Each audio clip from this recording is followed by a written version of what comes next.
Bonsoir et merci de nous rejoindre pour cette soirée documentaire consacrée à l'érosion du littoral. Nous venons de regarder ensemble un film qui s'intitule « Laisse entrer la mer qui monte partout dans le monde et pas seulement en Normandie ».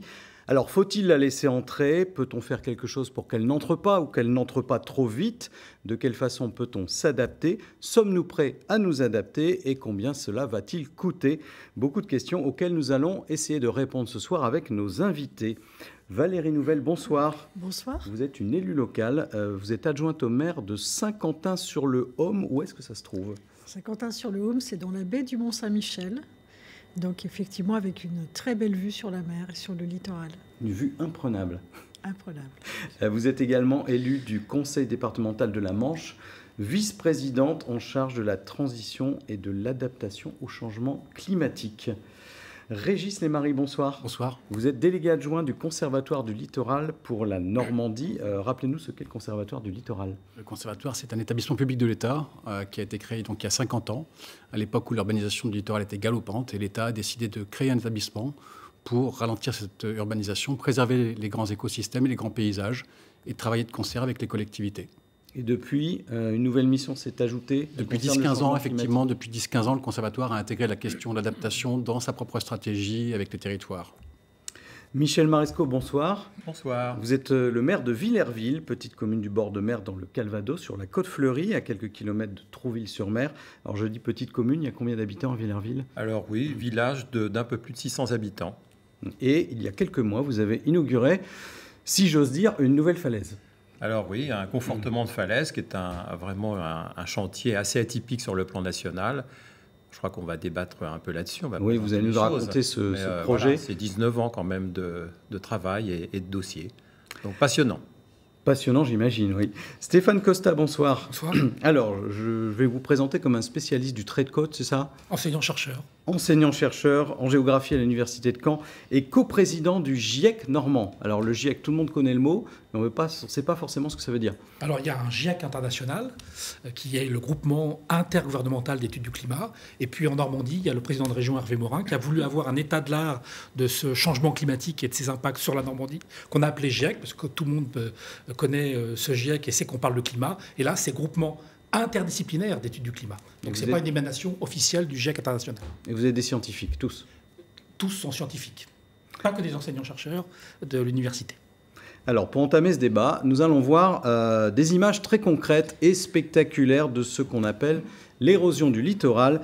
Ce sont des images de falaises en Normandie, des falaises qui s'éboulent avec des blocs de pierre énormes qui se détachent, qui s'écrasent sur la plage. Ces phénomènes d'effondrement sont réguliers. On a l'impression que les falaises normandes, en quelque sorte, se font grignoter progressivement. Stéphane Costa, ces falaises qui s'écroulent, c'est l'une des manifestations de ce qu'on appelle le recul du trait de côte ou l'érosion du littoral. L'érosion du littoral, le recul du trait de côte, pour un type de côte spécifique que sont les falaises, c'est un phénomène qui a toujours existé, qui existera probablement toujours et qui risque de s'accentuer. La difficulté, c'est qu'on ne peut pas prévoir pour les falaises, on ne sait pas quand et où cela va tomber. On a l'impression que ça arrive de plus en plus souvent. Aujourd'hui, nos mesures indiquent qu'effectivement, il y aurait peut-être un signal sourd d'une augmentation de la fréquence de ce type de phénomène, mais ce n'est pas encore certain.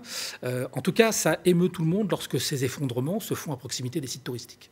Oui, alors il ne faut pas être en dessous quand ça tombe sur la plage, mais c'est vraiment très spectaculaire et pas forcément évident à gérer d'ailleurs pour les communes qui ont un littoral avec une falaise qui menace de tomber. Absolument. On parle de ces falaises qui s'écroulent parce que la mer monte en fait en Normandie.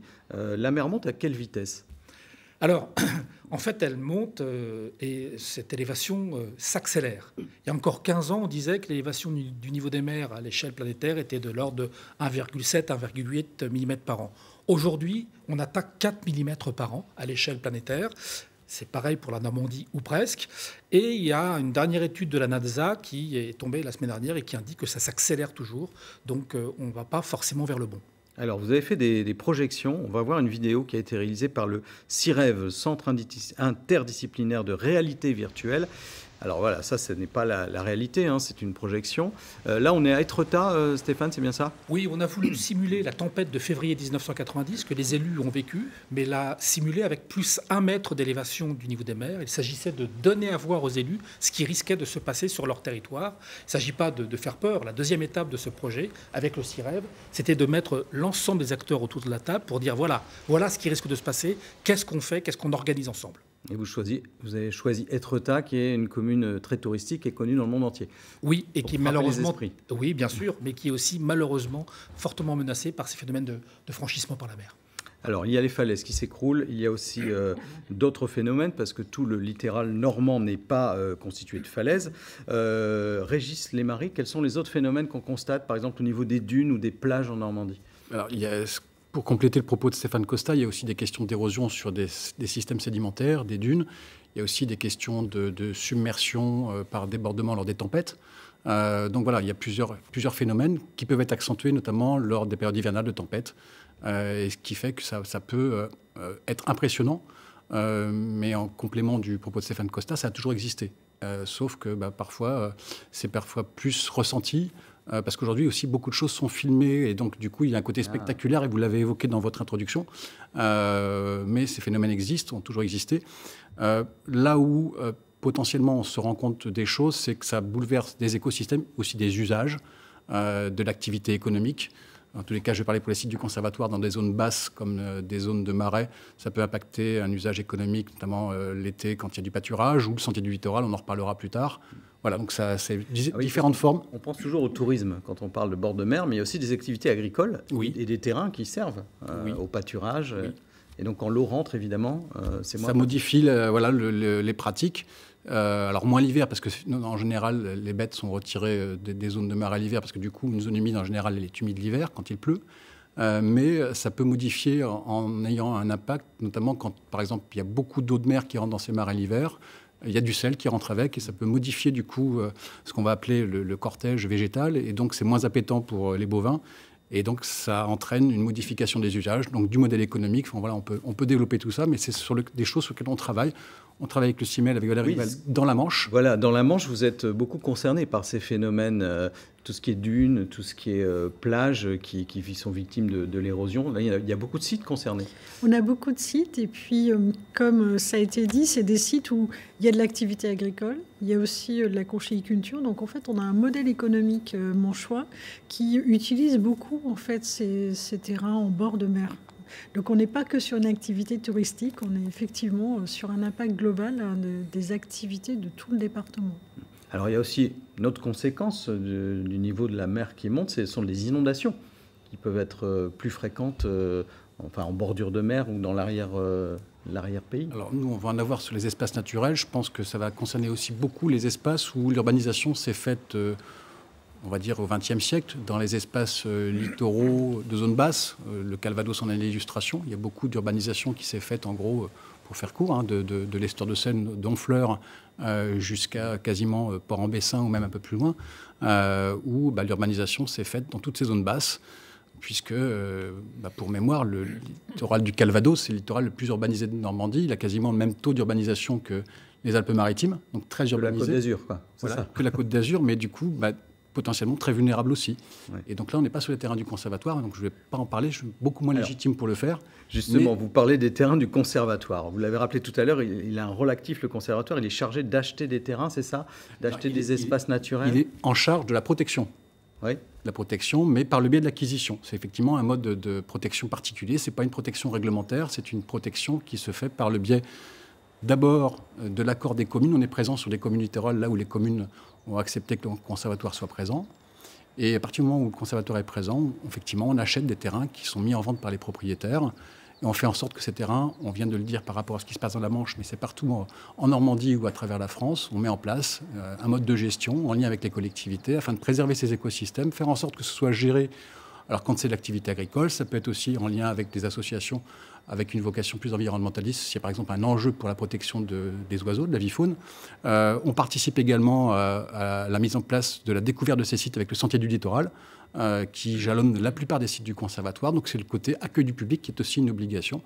Et depuis donc, près de 50 ans, le conservatoire met en œuvre ces éléments-là et nos sites sont également très fréquentés puisqu'il y a environ plusieurs millions de personnes qui participent à leur fréquentation chaque année.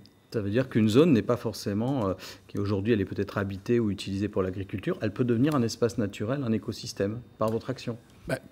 Tant qu'il y a de l'activité agricole participe à la gestion de ces sites, on le maintient. C'est une activité agricole très respectueuse de l'environnement, avec des cahiers des charges, et les agriculteurs acceptent ces conditions. Et eux, ça participe à leur modèle économique. Et en même temps, le cahier des charges qui est associé à cette gestion participe à la gestion d'espaces naturels. Donc c'est gagnant-gagnant. Et puis, par ailleurs, le lien, c'est aussi la découverte de ces sites par le public. On est plutôt focalisé sur les espaces naturels, effectivement. On n'est même pas du tout sur les espaces urbanisés ou alors en limite pour pouvoir, parfois c'était les années pionnières du conservatoire, réduire l'urbanisation galopante du littoral, qui n'a pas cessé depuis l'après-guerre. Bon, là on va parler justement d'une zone urbanisée, en l'occurrence de Villerville, votre commune, Michel Marescot. Donc je disais, c'est sur la côte fleurie, entre Trouville et Honfleur, haut lieu touristique du littoral normand. Alors Villerville est passé dans de nombreux médias nationaux, en raison du chantier gigantesque qui a été lancé, qui a été mené jusqu'au bout, chantier de confortement de la falaise, c'est le terme, sur lequel en fait est posé le village. On peut dire ça ? Voilà. Alors c'était consécutivement à des inondations qui ont eu lieu le 1er juin 2003, puisque en 20 minutes, nous avons eu 3 mois de précipitations. Alors ça, justement, on a des images de cette période. C'est effectivement ce qui a déclenché chez les élus, donc vous étiez maire à l'époque, oui, la nécessité de faire quelque chose par rapport à cette falaise qui était fragilisée à chaque pluie, à chaque orage. Là, en 2003, c'était des gros orages, c'est bien ça ? Alors c'était des gros orages, effectivement, et puis tout a été détruit. C'est des rues entières qui sont parties à la mer, donc avec des geysers aussi un peu partout sur la commune. Donc c'était très, très, très impressionnant. Et tout le monde était très, très inquiet à l'époque. Alors là, vous vous êtes dit, la commune, la moitié de la commune va tomber sur la plage, c'est ça ? Alors c'est vrai que de notoriété, les sachants nous disaient que Villerville était sur un éperon rocheux. Les franges sont, elles, beaucoup plus glissantes qu'elles ne le sont sur l'éperon rocheux. Mais on s'est engagé effectivement à partir de là à faire des études complémentaires, etc., des carottages, la pose de piézomètres, de tensiomètres, etc. sur la commune. Et alors, cet épisode de 2003, il rappelait peut-être un traumatisme qui avait eu lieu en 1982. Là aussi, on a quelques images d'archives. Il y avait eu des glissements de terrain, et là, beaucoup de maisons, on le voit, qui avaient été complètement disloquées, en fait. Alors, les 12 et 13 janvier 1982, on a eu effectivement un glissement de terrain très, très impressionnant, ce qu'on appelle le cirque des graves, au sein duquel il y avait 25 maisons, à peu près, avec évacuation de l'ensemble des habitants. Donc là encore, une grande impression d'inquiétude pour tout le monde. Et puis, il a fallu reloger à l'époque l'ensemble des habitants. Le cirque des graves, c'est des terrains qui, par la suite, ont été acquis par le département pour en faire un parc naturel et qui a été après rétrocédé à la commune de Villerville. C'est maintenant un parc ludique, de promenade, etc., surplombant la mer, puisqu'à l'origine, vous aviez aussi un camping, on en parlera peut-être aussi, mais qui n'existe plus aujourd'hui, qui n'est plus là en tout cas. Qui n'existe plus et qui a fait l'objet d'une décision de rétro-littoral dès l'époque pour le mettre sur les hauteurs de Villerville. Donc Villerville, il y a quand même un contexte avec différents épisodes un peu dramatiques et inquiétants pour la population. Donc en 2003, vous prenez les choses en main, il faut faire quelque chose, et vous découvrez en fait que c'est pas forcément et uniquement la mer qui attaque la falaise et qu'il y a une autre cause. Alors il y a une autre cause, alors c'est vrai, pour reprendre un petit peu les dires du professeur Costa, c'est qu'on a eu aussi, nous, une évolution du trait de côte à Villerville, puisque on s'est aperçu qu'entre 1840 Et ces jours actuels, il y a eu un repli de 40 mètres. Donc c'est assez considérable. Mais on a cru pendant très longtemps, et les premiers écrits datent de la fin du XVIe siècle, on a cru que la fragilisation de cette falaise était due aux assauts répétés de la mer, qui en fait, et après les études voire complémentaires, il s'est agi plutôt des nappes d'eau, beaucoup d'eau qui venait des parties hautes du village, et ce qu'on appelle maintenant des hauteurs de nappe. Donc sous nos pieds, à Villerville, dans le centre-bourg, on a une hauteur de nappe à 4 mètres et une autre à 9 mètres. Et toute cette eau vient en butée de la falaise, et la mer ne fait que prendre quotidiennement ceux qui se délitaient de cette falaise. D'accord, donc deux phénomènes. La falaise était un peu prise entre la mer et les eaux de pluie. Dans un étau. Qui passaient dans un étau. Alors vous avez fait des études, et puis ça a donné lieu à des travaux de confortement. Alors on va voir des images du chantier. En gros, il a fallu mettre des clous. Alors pas des petits clous, des très grands clous, 700 clous. Combien de mètres de long les clous? Alors 700 clous et 600 drains. Donc en fait, on a l'habitude en France de gérer, notamment en milieu montagnier, de la pose de clous pour renforcer tous les éléments rocheux. Là, on a mis des clous, donc 700 clous qui font une longueur de 15 à 22 mètres et qui vont sous les propriétés de premier et de deuxième rang, sous ce qu'on appelle le tréfonds des propriétés. Et là encore, c'était aussi une discussion, puisqu'on a eu toutes les variantes possibles, techniques, financières, mais aussi juridiques, pour mener à bien ce dossier qui a duré 19 ans. Oui, parce que, alors c'est un point juridique, mais en fait, il faut acheter le terrain qui est sous la maison quand on veut faire des travaux. Voilà, alors, des mètres cubes de terre. Vous avez parfaitement raison. Et les gens sont propriétaires de leur tréfonds jusqu'au centre de la terre. Donc pour ce faire, pour enfoncer les clous sous les propriétés de premier et de deuxième rang, il a fallu acquérir non pas le tréfonds dans sa globalité, mais une volumétrie du tréfonds qui correspond à l'implantation des clous et des drains. Donc effectivement, montage administratif, juridique compliqué, les drains, les clous, et ensuite il y a eu du renfort de béton sur la falaise, sur 300 mètres à peu près, c'est ça? Alors, l'intervention, les travaux concernent 340 mètres linéaires sur 22 mètres de haut, dans la plus grande hauteur de cette falaise. On a souhaité, dès le départ, garder la morphologie de cette falaise, c'est-à-dire que ce qu'on allait mettre en béton, en protection bétonnée, fibré, c'est du béton fibré avec du métal à l'intérieur, il fallait qu'on suive, on épouse régulièrement cette falaise pour ne pas avoir un vrai mur comme on le fait dans d'autres circonstances. Et on l'a habillé, c'est-à-dire qu'on a mis des jardinières pour justement lier l'utile à l'agréable et avoir quelque chose de très touristique aussi, mais surtout de conforter le village. Parce que quand on se promène sur la plage de Villerville, il faut dire que c'est quand même assez impressionnant, cette falaise qui a été donc confortée. Est-ce que l'entreprise qui vous a fait ces travaux vous a donné une garantie en vous disant ça va tenir tant d'années? Alors absolument, on a une garantie potentielle de 75 ans. Ce qui est le maximum qu'on peut attendre dans ce genre de travaux. Jusqu'en 2100. Voilà, donc on se donne effectivement rendez-vous dans 75 ans pour voir si cette... Je ne sais pas si on y sera, nous tous, mais messieurs les scientifiques, les 75 ans de garantie sur cet ouvrage, ça vous paraît... C'est fort. C'est fort. Ah oui, c'est fort, parce que ça veut dire qu'on imagine pour les 75 prochaines années qu'on aurait des conditions environnementales similaires. Or, on sait que le réchauffement climatique va faire que les précipitations, notamment hivernales, vont être beaucoup plus importantes, que le niveau de la mer va s'élever considérablement, un minimum 1 mètre, et donc que toutes les conditions environnementales ne seront absolument pas les mêmes qu'aujourd'hui. Donc, tant mieux pour vous, mais je trouve que là, ils ont fait fort. La grande satisfaction, c'est qu'on voit déjà les conséquences du confortement de falaise, puisque quasiment l'ensemble des drains fonctionne. C'est-à-dire qu'on récupère toute cette eau, 4 mètres, 9 mètres de profondeur, et tout ça s'évacue vers la mer. Voilà, donc il y a vraiment un élément positif. C'est un investissement, mais on voit déjà que les conséquences sont énormes pour le village. Parfait. Je parlais de l'échéance à 75 ans. Oui, l'engagement à 75 ans. Si on parle d'argent, ça a coûté combien? Alors, le dernier arrêt des comptes, puisqu'ils appellent ça un atterrissage financier, il est il y a 2 jours, c'est presque 8 millions d'euros hors taxes. 8 millions d'euros. 8 millions d'euros pour un village d'un peu plus de 600 habitants. Et le côté esthétique, vous en parliez. Est-ce que vous avez eu des retours de gens qui se disent, moi, quand même, du coup, il y a du béton sur la plage, c'est pas forcément... Alors, effectivement, on peut considérer qu'il y a du béton, et c'est vrai, mais il a fallu qu'on l'habille. Donc, c'est la raison pour laquelle on a créé, sur ces 340 mètres, de la végétalisation à travers des jardinières, mais en partie haute, en partie basse, en partie médiane, etc.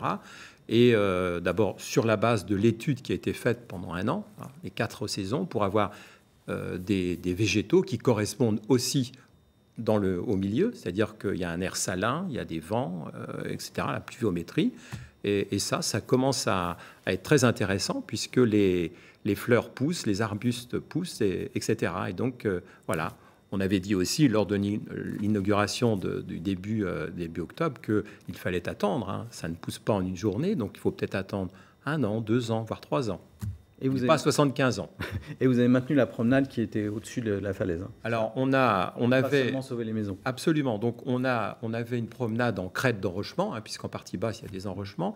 Et là on a encore lié l'utile à l'agréable, puisque maintenant on a une promenade de 4 mètres, voire de 8 mètres, puisqu'on a même intégré une placette sur la base de laquelle on peut même faire maintenant quelques concerts, des choses comme ça. Vous voyez.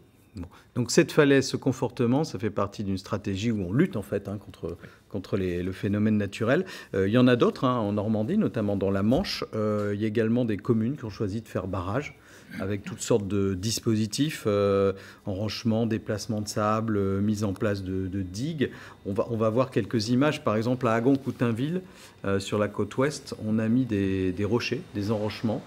Valérie Nouvel, toutes ces solutions qui sont mises en place, vous avez quel regard là-dessus? Vous pensez que c'est efficace, que ça peut durer, que ça peut protéger efficacement? Alors, ce qui est important aujourd'hui, avec les retours d'expérience qu'on a, c'est de ne pas opposer enrochement et puis recomposition spatiale. Donc ça, c'est un point important parce que parfois, à certains endroits, on va avoir besoin de maintenir des enrochements pour en fait avoir le temps de relocaliser plus loin des activités. Pour autant, quand il y a un enrochement, il faut quand même surveiller les effets qu'il a de chaque côté. Parce que parfois, on a des enrochements qui vont accentuer l'érosion de chaque côté. C'est souvent la règle. Donc, c'est pour ça que ce n'est pas une science exacte, mais vraiment, il y a la problématique de ce recul du trait de côte, c'est qu'en fait, on ne sait pas quand ça va arriver. Alors, on parlait des projections à 2100. Les scientifiques nous donnent un petit peu une tendance, une évolution. Mais après... La difficulté, c'est dans la Manche, on avait dit en 2010, dans le Val de Serre, au nord de la Manche, écoutez, voilà, en 2040, 2050, attendez-vous à ce que l'eau soit rentrée dans le marais, qu'il n'y ait plus de chemin du littoral. C'est arrivé en 2016. Oui. Vous voyez, sur cette cinétique, c'est difficile. Par contre, la tendance dont parlait Stéphane Costa, elle est là. Donc, en fait, il faut nous y préparer. Et donc, c'est pour ça qu'au département de la Manche, on est sur cette position de dire maintenant... avec nos élus, quand on parle avec les collectivités, on dit attention, l'enrochement, on veut bien vous accompagner à condition que ce soit l'étape pour une recomposition spatiale efficace. On parlait des agriculteurs. C'est vrai qu'un agriculteur en bord de mer, s'il n'y a plus possibilité pour les animaux de faire du pâturage, on parlait de la baie du Mont-Saint-Michel avec les moutons de Pré-Salé que tout le monde connaît, ces moutons, ils sont là pour aussi préserver la biodiversité. Et bien en fait... Si on ne peut plus avoir les moutons sur l'herbu, il faut prévoir pour l'agriculteur des terres de repli. Donc, c'est un jeu foncier complet. Et au milieu de tout ça, et puis parfois, on va se poser la question sur l'enrochement. Vous voyez, ce n'est pas systématique, ce n'est pas j'enlève tout, je recompose. C'est plus subtil que ça. Est-ce que ce n'est pas une façon de dire aussi aux habitants, regardez, on n'est pas sans rien faire? Voilà, et ça, c'est visible, c'est facile à faire. Je m'entends. On met d'un enrochement pour dire, voilà, on a fait quelque chose. On ne vous laisse pas face au phénomène sans rien faire. Non, je crois qu'aujourd'hui, on est plutôt, et on le voit bien dans le reportage qui a précédé cette émission, on voit bien que les gens nous disent, ils regardent, on les voit prendre des photos en 1967, en 2000, 2025. Les gens qui disent, je me promène sur la plage, je prends des photos, je regarde. Et en fait, on est aujourd'hui face à des habitants qui regardent les phénomènes et qui se rendent compte qu'il y a effectivement une évolution de la situation.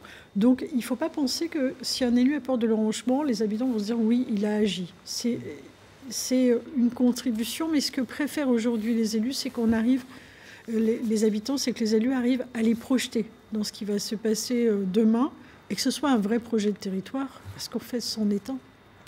Régis Lemarie, toutes ces solutions qu'on voit en image, hein, on apporte du sable, on met des enrochements. Ce que disait Valérie Nouvel, c'est que ça peut même accélérer certains phénomènes. Est-ce que c'est efficace, en fait, d'après votre expérience sur tout le littoral ? Alors, il y a des endroits où certaines parcelles du Conservatoire du littoral comportent des enrochements, et c'est ce qui est dit, l'érosion en fait, est différée, et l'image qui est juste derrière vous le montre. Là où vous arrêtez l'enrochement, l'érosion se poursuit.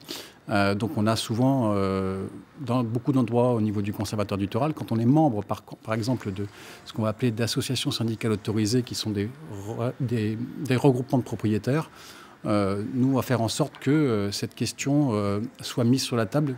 Qu'est-ce qui est à protéger et quelle est la valeur économique du bien ou le coût quotidien ou annuel derrière. En fait, il faut faire une analyse coût-bénéfice. Est-ce que le coût de ces enrochements est vraiment à la hauteur de ce qui est à protéger? Et c'est pour ça que dans les espaces naturels sur lesquels on est présent, et ce que disait Valérie Nouvel par rapport au reportage qui a précédé, c'est le documentaire. Hein, oui, pardon. Claude Douty laisse entrer la mer exactement, à Quiberville. L'une des questions, c'est appréhender le court terme, d'accord, mais surtout le moyen et le long terme, c'est-à-dire être en capacité, avec les élus, les communes bien évidemment, mais aussi les usagers, qu'ils soient agriculteurs, qu'ils soient randonneurs, qu'ils soient exploitants touristiques, quelle est la stratégie à court, moyen et long terme? Et sortir d'une pression du court-termisme pour se projeter effectivement dans du long terme. Et puis, on l'a vu dans ce reportage, dans ce film, je vais y arriver, que la question du foncier est l'une des clés. Et là, pour le Conservatoire du littoral, c'est l'un des sujets sur lesquels on insiste lourdement. Alors, vous parlez du rapport coût-bénéfice. On va avoir un reportage, justement. On l'a choisi en Bretagne. Hein, comme ça, on ne parle pas de la Normandie, mais il est assez exemplaire. C'est dans une commune du Finistère Sud qui s'appelle Tréfiagat, où, en fait, les élus ont fait un virage à 180 degrés dans leur stratégie face à la mer qui monte. Inexorablement, la mer gagne sur la dune. À Tréfiagat, le petit hameau de Léan est menacé de submersion marine. De mois en mois, d'année en année, les efforts déployés pour contenir la montée des eaux se sont révélés inefficaces et extrêmement coûteux. Sur les 10 dernières années, la commune a réalisé à peu près 1 million d'euros de travaux sur ce secteur. Malheureusement, vous voyez, ça se relève inefficace. Après avoir essayé les enrochements, les endiguements, le stabiplage, les pieux, dans la mesure où ça ne fonctionne pas, la seule solution qui nous reste, c'est d'acheter les maisons qui sont concernées au premier rang pour les déconstruire et renaturer l'espace. Donc c'est la décision ultime, mais c'est pour éviter des morts. 7 résidences principales et secondaires vont être rasées après avoir été rachetées par la communauté de communes du pays Bégoudin Sud. Il ne s'agit pas d'une expropriation, mais d'une négociation à l'amiable au prix du marché pour un total de 2,8 millions d'euros. On a 70% d'aide de l'État, 40% du fonds Barnier et 30% du fonds vert. Ça fait 850 000 euros de reste à charge pour notre collectivité, mais quand on met tous les ans entre 100 et 200 000 euros dans le confortement pour quelques mois, parce qu'on voit bien qu'au final, ça permet de tenir que 4-5 mois, finalement, en moins de 10 ans, on aura largement amorti tous les investissements qu'on mettait dans l'entretien du nerf. Voilà, on est vraiment sur un calcul financier. Michel Maresco, vous avez 8 millions d'euros ont été dépensés. Juste sur les enrochements, parce qu'en fait, il y a deux types d'enrochements. Il y a les enrochements qui sont en pied de falaise, qu'on connaît effectivement, mais il y a aussi les enrochements que constituaient auparavant les épis en bois, et qui sont quand même très intéressants sur le plan de la protection du littoral, parce qu'elles engraissent le littoral, c'est-à-dire que les niveaux de sable sont plus importants, et donc la force de la mer est atténuée par la... Donc ce que vous appelez les épis, c'est ce qui est en perpendiculaire de la digue, hein, c'est ça, espace régulier. Voilà. Qu'ils soient en bois ou en enrochement. Stéphane Costa, ça évite que le phénomène aille trop vite, d'avoir des épis comme ça? Effectivement, mettre des épis devant des espaces à protéger, on va capter du sédiment, que ce soit du galet... Alors, du sédiment, c'est du sable, je précise. Que ce soit du sable, du galet. Ou du galet, mais... donc oui, ça capte du sédiment, et en fait, ce sédiment est le meilleur tampon protecteur contre l'assaut des houles, et notamment des houles de tempête. Sauf que on est avec un stock de sédiments à l'échelle planétaire qui est en pénurie, qui est en crise, une crise de plus. Donc capter des sédiments à un endroit, c'est les empêcher d'aller à d'autres endroits. Donc quand on le capte pour sa commune, c'est autant de sédiments qui n'iront pas sur la commune d'après. Donc en fait, on rejette ces problèmes d'érosion ou de franchissement par la mer chez le voisin. C'est toute la difficulté des ouvrages. Et la plupart des ouvrages, finalement, ont des conséquences environnementales et de dynamique littorale qui sont souvent néfastes. Alors là, pour le coup, je dirais que c'est un peu la triple peine pour les élus. Parce qu'on dit les élus mettent des ouvrages, c'est pour se faire éventuellement réélire. Ils sont devant une forte pression qu'il faut également comprendre. Mais il n'en demeure pas moins que c'est ce que j'appelle la triple peine. C'est-à-dire que les élus, à un moment, parce qu'on considère que les enjeux sont très forts, décident collégialement de mettre en place des ouvrages. Il y a un coût. Souvent, on investit lourdement. Parfois, on s'endette lourdement pour la mise en place et l'entretien. Deuxième peine, ces ouvrages font disparaître la plage qui constitue le meilleur tampon protecteur contre l'assaut des houles. C'est le fonctionnement même des enrochements. Ça fait disparaître la plage. Troisième peine, la plage qui disparaît, c'est finalement la disparition de l'élément d'attractivité touristique de la plage. Et donc, c'est pour ça qu'on a tendance à dire, nous, scientifiques, c'est de évitons, autant que faire se peut, de mettre des ouvrages en dur sur le littoral parce que ça génère des désagréments multiples et variés.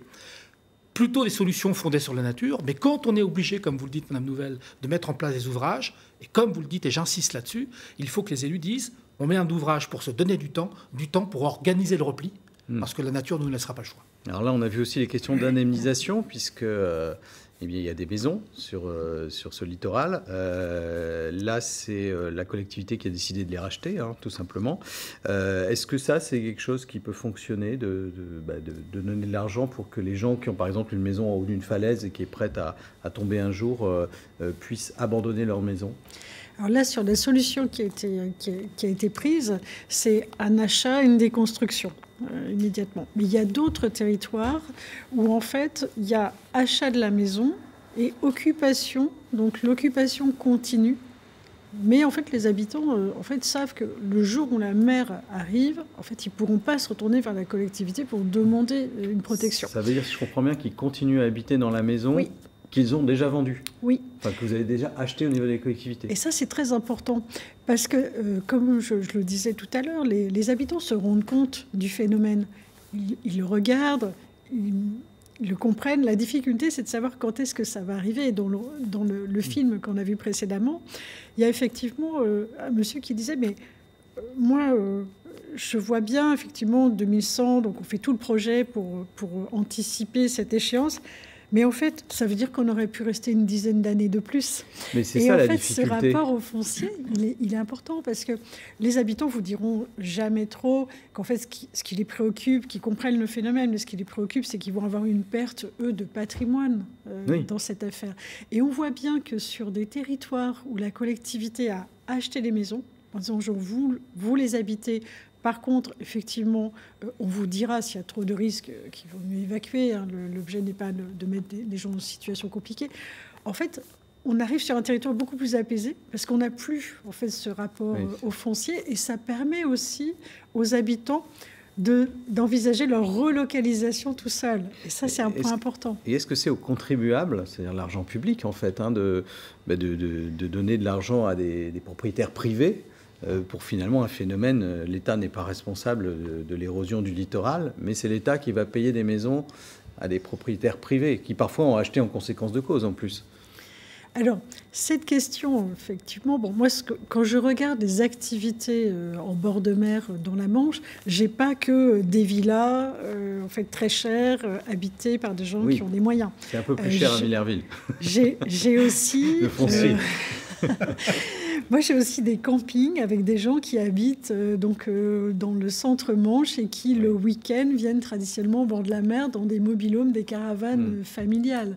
Et puis, on parlait tout à l'heure des agriculteurs, des conchyliculteurs. Donc, en fait, on est sur un vrai projet de territoire. Et à partir du moment, vous voyez, où une collectivité sur un territoire s'organise avec ses atouts, ses points faibles, et met de l'argent public pour créer des infrastructures et des activités, pourquoi on n'aurait pas cette solidarité face à un phénomène qui touche l'ensemble de la France et qui est effectivement le recul du littoral. Par contre, la solidarité, c'est vrai qu'elle doit se faire France entière, mais on a d'autres politiques où on a su le faire. Donc c'est pour ça que je parle toujours de projet d'aménagement du territoire, parce qu'en fait, pour un élu, ça doit être un projet comme un autre. C'est un projet qui écoute les attentes des habitants, tout ce qu'ils expriment, sur ce qu'ils aiment faire. On voyait une dame sur la vallée de la Sanne qui disait « Moi, ce que j'aime, c'est me promener le soir au bord de la mer avec mon chien ». C'est un usage qu'elle a qui fait qu'elle est venue habiter à cet endroit, dans ce petit camping, etc. Et en tant qu'élu, on doit écouter, en fait, cet usage et voir comment y répondre demain. Ce climat apaisé, oui, mettre de la solidarité pour avoir un climat apaisé et peut-être mieux faire passer les projets de ce qu'on appelle de recomposition, en fait, d'adaptation. On va justement parler de cette capacité qu'on a de s'adapter et de voir un petit peu à long terme. Est-ce qu'il faut arrêter finalement de lutter frontalement ou pas? On va voir par exemple cet exemple, Régis Lemarie, à Caen. À Caen, il y avait un très beau projet immobilier sur la presqu'île de Caen, avec beaucoup de constructions prévues. Et puis finalement, il y a eu un coup d'arrêt parce qu'on s'est rendu compte que peut-être la montée de l'eau allait poser des problèmes. Il y a plusieurs personnes qui ont travaillé. Je pense que Stéphane Costa bien sûr. également travaillé à cet éclairage. Oui, il y a effectivement la décision qui a été prise par la municipalité de Caen, Joël Bruno à l'époque, et puis aujourd'hui par la communauté urbaine. Moi, je sais qu'on a travaillé au niveau du conservatoire sur plutôt une approche à l'échelle de l'estuaire. L'estuaire de l'Orne. Hein. Oui, pardon, excusez-moi. Oui, on est effectivement... L'Orne débouche à 15 km à peu près de Caen. Voilà, c'est ça, jusqu'à Ouistreham. Mais effectivement, la question, elle est à appréhender, ça a été dit, sur les littoraux, mais sur les estuaires ou sur les havres des Cotentins, sur les basses vallées de Seine-Maritime. Et là, il y a eu une décision politique d'un moratoire. Je pense qu'il faut le saluer parce qu'il n'y a pas beaucoup de territoires qui se préoccupent d'une vision à moyen et long terme. Et à l'échelle nationale, j'en connais quasiment pas. Donc je pense qu'en Normandie, ça a été dit par Stéphane Costa, grâce au GIEC normand, aux décisions d'Hervé Morin, d'éclairer la décision publique, d'éclairer les élus. Je pense que ça va éviter sans doute un certain nombre d'erreurs que les générations futures auront à payer. Donc c'est plutôt sage. Il faut le saluer. Quand vous êtes arrivé avec le rapport sur la situation de la presqu'île de Caen, j'imagine que les élus ont dû faire un peu la grimace au départ.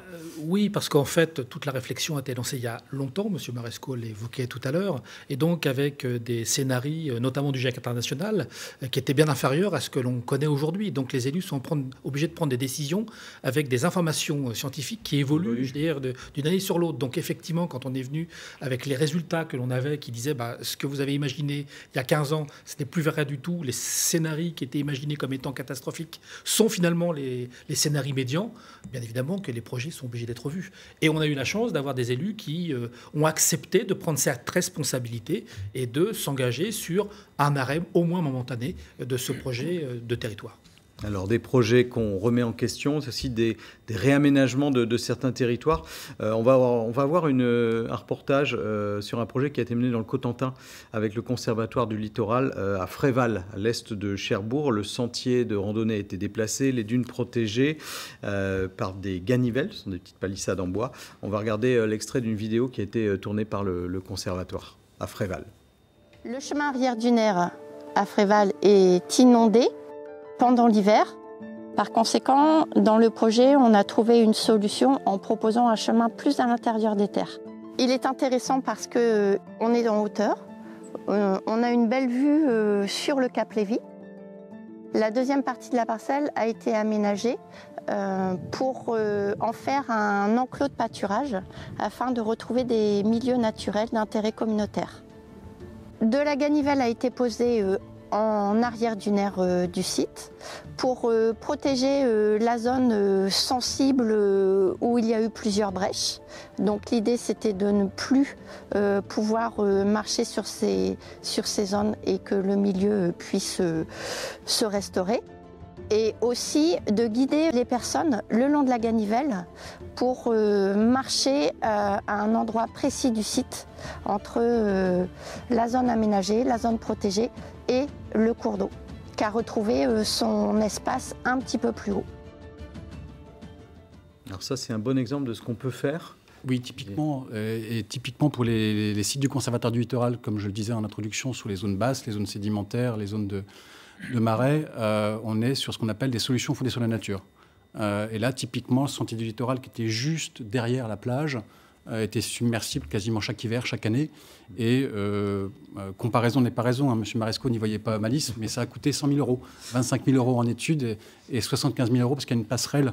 Voilà. Et typiquement, c'est la démonstration, c'est ce qui vient d'être dit par la garde du littoral, qu'on peut déplacer un sentier, c'est assez facile. Mais ça prend aussi un peu de temps parce qu'il a fallu de la pédagogie pour expliquer aux gens qu'on leur changeait leurs habitudes.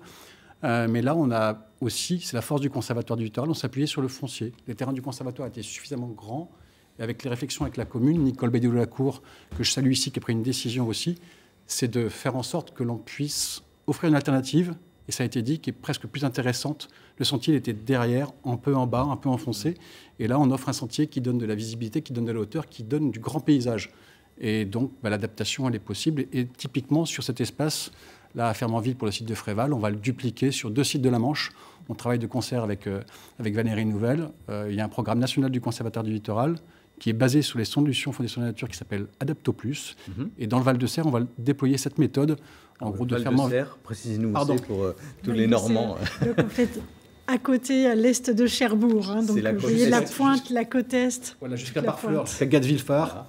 Et puis un autre site en baie du Mont-Saint-Michel. On va déployer ce genre de méthode pendant 4 ans pour travailler avec les élus, avec les associations locales, avec la profession agricole, avec les randonneurs, pour justement réfléchir une vision à court terme, moyen terme et long terme, et en s'appuyant sur le foncier du Conservatoire du littoral et démontrer que c'est possible. Alors on a vu dans le reportage, on utilise ce qu'on appelle les ganivelles. Oui. C'est important de protéger les dunes, protéger les plantes qui sont sur les dunes. Ça joue un rôle, ça, pour ralentir. Typique, ça a 2 vertus. Ça canalise le public, parce que quand le public n'est pas canalisé, parfois il va marcher, il va piétiner, il va faire ce qu'on va appeler un axe d'érosion par le vent ou par l'entrée de la mer. Et puis ça permet à la végétation de se régénérer. Et quand, du coup, lors des tempêtes hivernales, le vent ne prend pas tout le sable. Et ça permet, ce que disait Stéphane Costa, du stockage du sable sur site. Ça renforce un peu le cordon dunaire. Donc ça a plusieurs vertus, cette ganivelle, qui est effectivement un symbole qui est beaucoup employé sur les sites du Conservatoire du littoral. Alors, on en voit un peu partout, hein, dans tous les littoraux qui ont des dunes. Maintenant, on ne peut plus aller partout, on ne peut plus traverser les dunes comme ça, marcher sur les... C'est les zoyas, c'est ça, les plantes qui sont dans les dunes. Pas marcher partout, c'est juste apprendre qu'un espace naturel, ce n'est pas forcément un parc urbain. Donc on apprend aussi au public que respecter la nature, c'est aussi respecter les passages pour soit une plante intéressante, soit un espace de nidification pour les oiseaux. On est aussi redevable de la biodiversité qui est en cours d'effondrement, en plus de l'érosion physique. Alors on a vu aussi cet exemple à Quiberville, hein, dans le documentaire. Ça aussi, c'est quelque chose de ces précurseurs, en fait, de ce qu'on va pouvoir faire à l'avenir, de réaménager, de repenser les choses. Je pense que c'est unique en Normandie, j'en suis même certain. Est-ce que c'est unique en France aussi, non? Alors, j'aurais pas cette prétention, mais je sais que de la frontière belge jusqu'à une partie de la côte atlantique, il n'y a pas d'équivalent pour l'instant. Il y a de chantier, là. Il y a 12 ans de travail, en tous les cas, près de 15 ans pour le conservatoire, ça a été dit. On a eu une réflexion il y a une dizaine d'années avec Jean-François Bloch, que je salue ici, parce que c'est une décision courageuse du maire de Quiberville, de repenser son territoire, de penser aujourd'hui, demain et après-demain, d'avoir eu un éclairage aussi de Stéphane Costa à certains moments pour les différents scénarios, les différentes options. Et puis, dans ce projet qui prenait 3 thématiques en compte à l'époque, la question de l'économie, parce que Jean-François Bloch ne voulait pas lâcher son camping, et on peut le comprendre. Il en a un plus beau maintenant. Et voilà, et donc il y a un nouveau camping qui est plus intéressant du point de vue économique, en tous les cas, qui offre autre chose. Donc il a maintenu l'activité économique. Grâce au syndicat de bassin versant, qui est le maître d'ouvrage du pont, on voit les travaux, les risques vont être atténués, puisque du coup, l'ouverture à la mer va permettre à la SAN de s'évacuer dans la Manche. Et puis, c'est le 3e volet que le Conservatoire du littoral était porteur avec l'Agence de l'eau. C'était la question de la biodiversité dans un espace estuarien. Et donc, à partir du moment où le pont sera ouvert, la mer va rentrer dans la basse vallée. C'est le titre du film. Oui, laisse entrer la mer. Exactement. Ça va reconstituer cet écosystème. Exactement. Et donc là, on a les 3 sujets, les 3 thématiques. L'économie est maintenue, les risques sont atténués, la biodiversité va être restaurée. Il n'y a pas d'équivalent en Normandie, effectivement, on peut le dire. Et un projet qui a été accepté, en fait, par la population. Ça, c'est important, l'acceptation sociale. Dans la Manche, vous avez lancé justement des programmes de sensibilisation. Au mois de mars, vous avez organisé un événement qui s'appelle Littomorphose, alors métamorphose du littoral, j'imagine, à destination du grand public. On va voir quelques exemples d'ateliers qui sont proposés justement aux enfants et à leurs parents pour sensibiliser à ce problème. La mer et ses plages à perte de vue. Trésor manchois, mais aussi grand défi environnemental, celui de l'érosion marine. Je jette le dé. J'ai fait 1 et donc la mer commence à avancer. Alors pour sensibiliser les habitants, rien de mieux que le jeu. Vous pouvez construire un golf, un casino, il y a des campings, il y aura plusieurs solutions pour vous. Ici, à la manière du Monopoly, chaque famille peut choisir de construire les pieds dans l'eau ou bien de se protéger face aux assauts de la mer. Mais attention car elle monte très vite et risque de vous surprendre. On va mettre une digue ici, juste devant notre résidence. Au secondaire, ok. Ouais.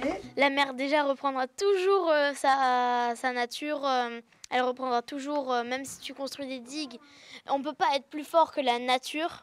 Il faudrait pas aller directement vers la mer, mais un peu reculer pour ne pas risquer d'être inondé.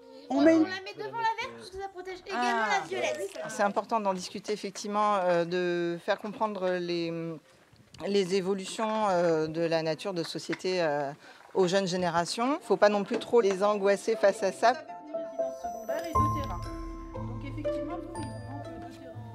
Alors expliquer sans angoisser. On a vu cette jeune fille avait bien compris le problème. Hein. Elle dit que la nature va forcément gagner.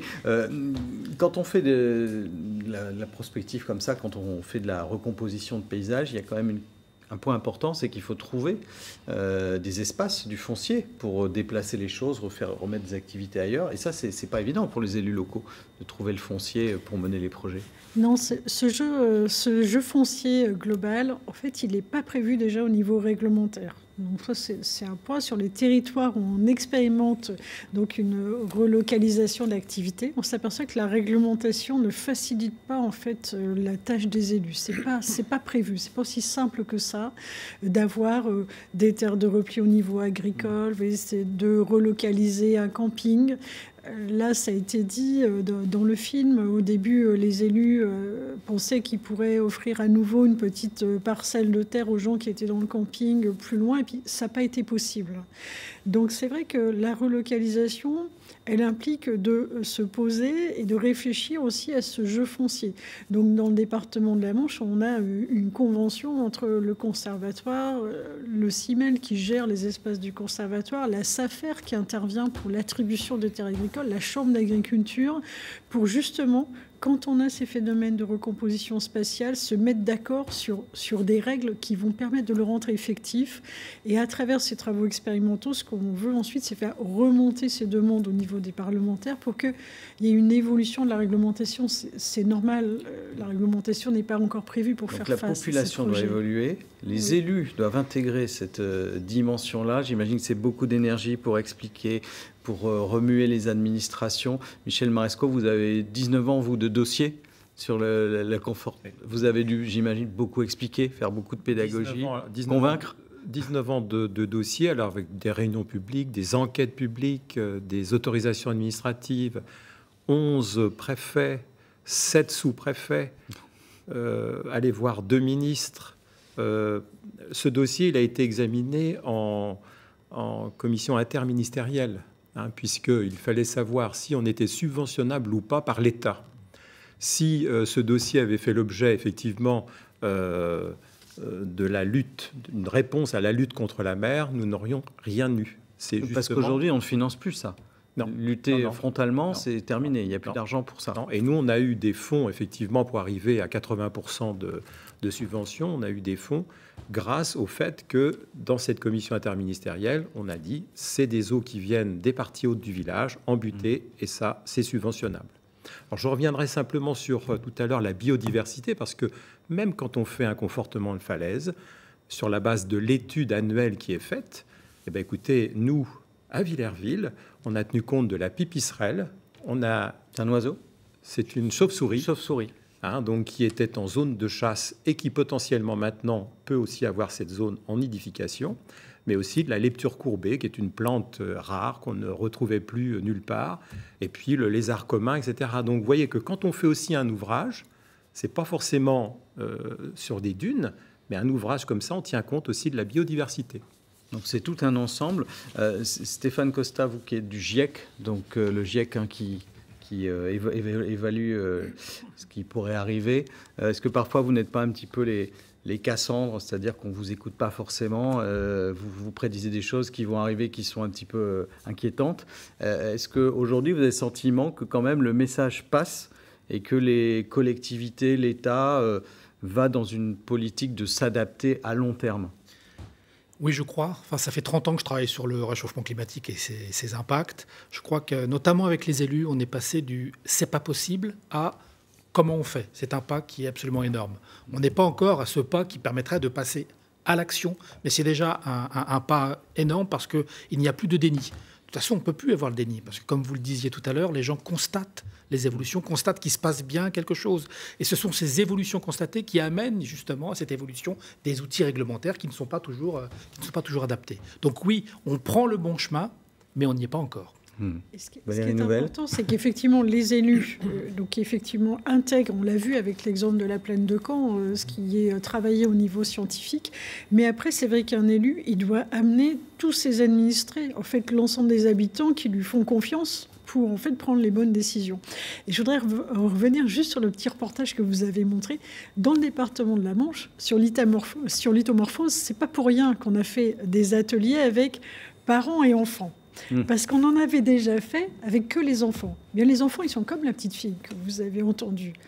Les enfants, vous leur dites, la mère monte devant le collège, elle risque à un moment donné de rentrer dans la cour du collège. Qu'est-ce qu'on fait ? Eux, ils vous mettent un collège flottant, une plateforme, ils pêchent depuis la plateforme et ils ont des panneaux photovoltaïques sur la toiture du collège et tout ça vit. Vous posez la même question à leurs parents. Bien, en fait, ils mettent une digue devant le collège. Mais oui, parce que l'être humain a du mal à se dire ça sera plus comme avant. C'est pour ça que l'atelier, volontairement, vous voyez, on a voulu les mettre ensemble sur ce jeu. Et on voit bien dans les images que vous avez choisies qu'il y a ce dialogue. Et en fait, le gros travail qu'on a à faire, nous, élus, c'est qu'on a effectivement des gens qui sont conscients tout à fait du phénomène, mais ils ne savent pas comment l'appréhender. Et donc, tous ces travaux-là sont nécessaires pour ensuite, quand on avance des décisions, en fait, elles soient comprises, acceptées et acceptées de la part de parents pour leurs enfants demain. Et ça, c'est important. Donc, ça prend un peu de temps, mais après, on va relativement vite. Je trouve qu'on peut aussi maintenant... Même si c'est long administrativement, juridiquement, et puis que les élus, par définition, se font réélire régulièrement. Après, c'est pas forcément eux. Enfin voilà, tout est un petit peu compliqué. Mais si je vous suis bien, il y a de l'espoir, optimisme partagé très rapidement. Parce que oui, mais changement de modèle radical quand même. Changement radical. Oui, quand même, faut quand même dire les choses. Par rapport à ce qu'a dit Stéphane Costa, on ne peut pas continuer comme on continue aujourd'hui. Bon, mais pas impossible de faire entrer ça dans les esprits quand même. Mais ça veut dire que c'est possible. Merci en tout cas à tous les cas d'avoir participé à ce débat. Merci à vous de nous avoir suivis. Je précise que vous pourrez revoir cette émission en replay sur la plateforme France.tv et revoir également ce film documentaire que nous avons diffusé ce soir qui s'appelle « Laisse entrer la mer », réalisé par Claude Duty sur le projet de Quiberville, donc en Seine-Maritime. À très bientôt pour un prochain débat doc.